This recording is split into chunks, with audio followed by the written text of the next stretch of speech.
Attach washroom और उसके साथ ही मिलता है आपको खूबसूरत सा किचन। ये इसका खूबसूरत सा किचन है।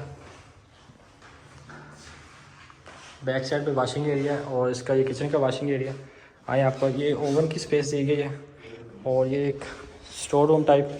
और ये इसका फर्स्ट फ्लोर की एंट्रेंस, ये इसकी फर्स्ट फ्लोर की एंट्रेंस, ये टीवी लॉन्च इसका। और इसका ओपन किचन है खूबसूरत। और ये master bedroom, back media wall और ये इसका अटैच वाशरूम। और ये जी इसका दूसरा मास्टर बेडरूम,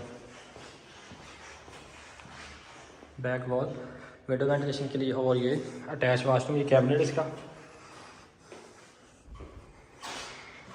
और इसका आपको टेरेस दिखाते हैं और वीडियो मुकम्मल करते हैं। ये इसका खूबसूरत टेरेस, दोबारा से 6 ले लें, फेसिंग दासमंडा गार्ड और बिल्कुल मस्जिद के करीब। ये मस्जिद है, या उस पर सेल है।